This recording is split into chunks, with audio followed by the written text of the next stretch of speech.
Nós falamos sobre a evolução do capitalismo na Inglaterra. É importante vocês entenderem que a Revolução Inglesa foi essencialmente uma revolução burguesa. O capitalismo está se desenvolvendo tanto nas cidades como no campo. Eu falei para vocês daquelas duas camadas sociais, da gentry e dos yeomes.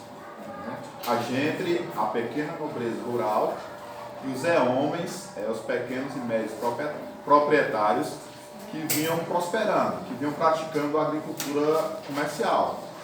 E essas duas camadas sociais, elas foram responsáveis também pelos cercamentos. O que foram cercamentos? Foi um processo que aconteceu na Inglaterra, né? Essas camadas sociais precisavam criar ovelhas em quantidade crescentes e começaram a cercar as terras de uso comum. Esse processo ficou conhecido como cercamentos. Foi bom para os burgueses, para a burguesia, e foi ruim para os camponeses, que tiveram que abandonar os campos. Ficaram sem moradia, ficaram sem terras para trabalhar, e se dirigiram às cidades, transformaram em mendigos, em andarilhos, foram se oferecer como mão de obra barata nas indústrias que então começavam a surgir na Inglaterra. Lembrando para vocês, né, que foi durante a dinastia Tudor que a Inglaterra começou a se transformar numa grande potência econômica. Mais especificamente durante os reinados do rei Henrique VIII e Elizabeth I, que eles puseram em prática uma política mercantilista, política de intervenção do Estado na economia.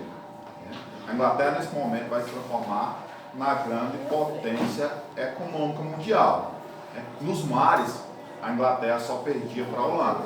Então, o capitalismo vinha aflorando na Inglaterra. Só, pessoal, que não havia contradições. Que contradição era essa? Era que a política absolutista, vocês sabem o que é o absolutismo, sabe? A política absolutista, ela praticava uma política regulamentadora, ela praticava uma política monopolista, e ela ia de desencontro aos ideais da burguesia. O que é que a burguesia queria? A burguesia queria liberdade de comércio, a burguesia queria liberdade de produção.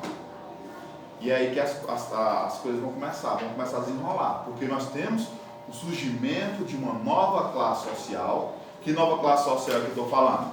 Surgimento da burguesia. E nós temos uma monarquia absolutista que intervém na economia, que pratica uma política mercantilista, que não é interessante para a burguesia. E nesse processo também, a gente vai destacar a situação dos camponeses. Os camponeses, eles saem do campo depois de cercamentos e eles vão se transformar em operários. Uma boa parte vai se transformar em mendigos nas ruas de Londres. Então, Londres vai ficar dividida. Londres, a capital inglesa, vai ficar dividida. De um lado, uma massa de trabalhadores urbanos e desempregados, e de outro, uma burguesia mercantil e manufatureira. Então, é como se inicia a Revolução Inglesa no século XVII. Tem que entender, primeiramente, a dinastia Tudor, mais especificamente a política do rei Henrique VIII e Elizabeth I, para a gente entender como esse processo ele vai desenrolar. Só que a Elizabeth I, que era conhecida como Elizabeth a Virgem, pelo fato dela não ter deixado filhos, herdeiros, ela morre em 1603. Quem assumiu o poder, depois da morte da rainha Elizabeth? Ela não tinha filho. Quem vai assumir o poder na Inglaterra é o primo dela, da Escócia, o rei Jaime, da Escócia, que assume o trono da Inglaterra com o título de Jaime I. Ok? Nós vamos ter início, nesse momento, em 1603, a uma nova dinastia, a chamada dinastia Stuart. Stuart vão passar a governar a Inglaterra. Tá ok? Então, e esse rei Jaime I, ele vai assumir o poder em 1603 e vai governar a Inglaterra até 1625. Mas só que ele era um rei absolutista também, né? Ele estava governando, apoiado naquela teoria, direito divino. Ele estava sentado no trono, não por vontade do povo. Ele estava sentado no trono por vontade de Deus. E logo no início do seu reinado, ele ordena que a população, todos os seus súditos, sigam o anglicanismo. O que era o anglicanismo? A religião oficial do Estado inglês. Só que nem todo mundo na Inglaterra era anglicano. Havia também os puritanos, uma boa parcela de puritanos na Inglaterra. Os protestantes calvinistas, que eram chamados de puritanos. E essa medida autoritária do rei Jaime I desagradou profundamente o parlamento, que era composto em sua maioria de puritanos. E o que o rei Carlos I, o que o rei Jaime I faz? Ele arbitrariamente manda fechar o parlamento. Isso começa uma tensão entre o parlamento versus rei. Tá ok, pessoal? As tensões vão começar a aumentar, de um lado o parlamento e de outro o rei. Ok? Então, o Carlos Jaime I deixa o trono, falece em 1625. Quem assume o trono inglês é o Carlos I, que vai governar a Inglaterra de 1625 até 1649. E essas violentas disputas, elas prosseguem no governo do Carlos I, que era filho do Jaime I.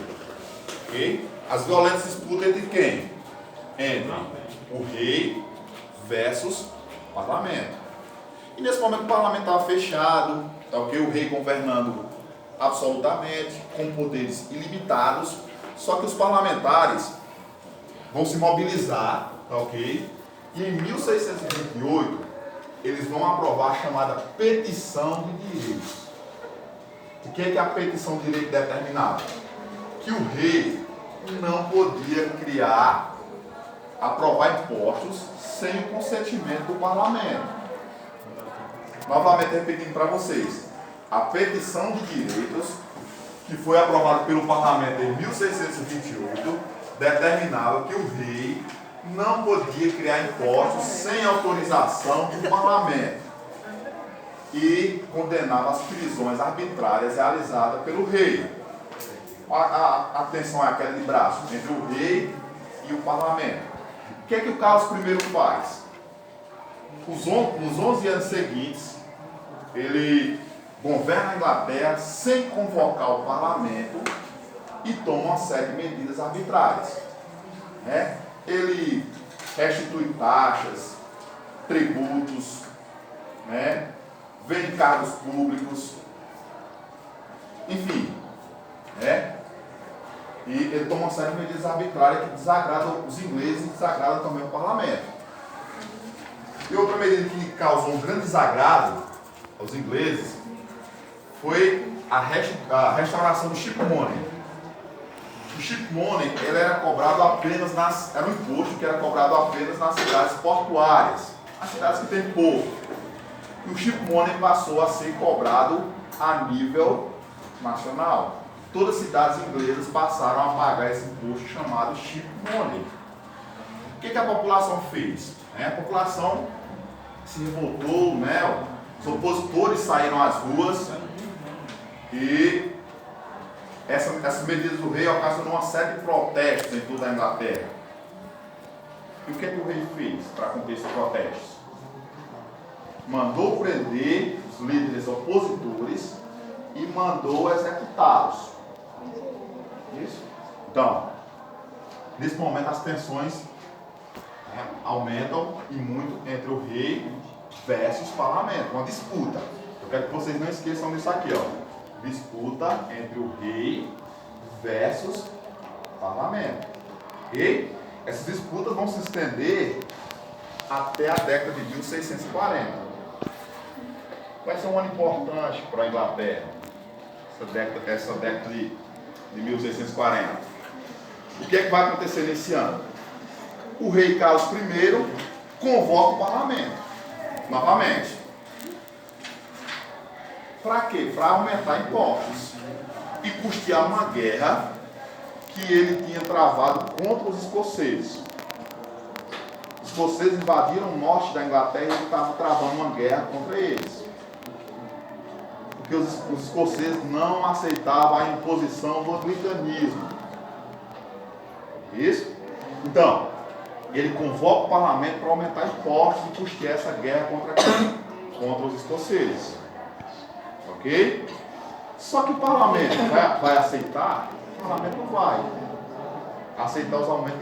O parlamento vai aproveitar essa situação de urgência para anular todos os impostos criados pelo Carlos I e também para baixar uma lei pedindo a dissolução do parlamento sem o consentimento dos parlamentares. Preste bem atenção. Aí os ânimos vão se exaltar. Ou seja, o rei vai sentir-se afrontado. Opa, os caras querem limitar o meu poder. Isso? E o que é que o rei faz para barrar o parlamento? Para provar realmente que ele tem poderes ilimitados. Ele invade a Câmara dos Comuns, que é um órgão composto de maioria de puritanos. Vai invadir a Câmara dos Comuns com sua guarda pessoal, mas os líderes opositores já se retiraram do recinto para se juntar às forças puritanas armadas e iniciar uma guerra contra o rei. Tá ok, pessoal? Então, a guerra vai começar. A Guerra Civil Inglesa, ela vai se estender durante 7 anos. Ela vai começar em 1642 e vai se estender até 1649. Né? Vamos ver aqui quem estava de um lado e de outro. De um lado estava o exército parlamentar, que era um apelidado de cabeça redonda, devido ao seu corte de cabelo. Isso. E de outro estava o exército do rei, que eram chamados de cavaleiros, devido à sua origem nobre. E quem estava apoiando o exército parlamentar? Aquelas duas camadas que eu falei para vocês no começo. A gente, os homens, a burguesia mercantil e manufatureira de religião puritana. Quem estava apoiando o rei? A alta nobreza, o clero anglicano e o clero católico, burgueses que estavam favorecidos por monopólios, cargos. Então, essa guerra civil que durou 7 anos opôs essas duas forças: exército parlamentar, apelidados de cabeça redonda, e exército do rei, chamado de cavaleiro. Isso. E o exército parlamentar, ele vai vencer o exército do rei durante o conflito, devido a 2 fatores: devido à superioridade numérica e estratégica. Isso, eles eram mais numerosos, e um cara chamado Oliver Cromwell, isso, que assumiu a liderança do exército parlamentar, ele remodelou o exército. Como assim? Como assim, professor? Ele remodelou o exército. O que ele fez para inovar? Ele substituiu o critério de nascimento pelo critério de merecimento na carreira militar. Esse exército, que foi remodelado pelo Oliver Cromwell, que mais tarde vai se tornar governante na Inglaterra, ele vai ser chamado Exército Novo Tipo. Isso? E aos poucos, todo o exército inglês vai adotando esse critério. E o exército parlamentar vai vencer as tropas leais ao rei em 1645, Batalha de Naseby. O que vai acontecer com a monarquia inglesa? A monarquia inglesa vai ser extinta, a monarquia inglesa vai ser considerada desnecessária, opressora, e a república vai ser proclamada. Quem é que vai assumir o poder na Inglaterra? Esse cara chamado Oliver Cromwell. Okay? a Inglaterra vai passar por um breve período republicano. De monarquia absolutista, ela vai se transformar em uma república. O período republicano se estende de 1649 até 1660. Né? O que é que vai acontecer com o rei nesse momento? O rei vai ser preso, vai ser julgado pelo parlamento. Só que durante o julgamento, o rei não reconheceu a autoridade do parlamento, afirmando que o seu poder era dado por Deus. Mas mesmo assim, o parlamento julgou o rei Carlos I e ele foi condenado à morte. Ele foi guilhotinado em 1649.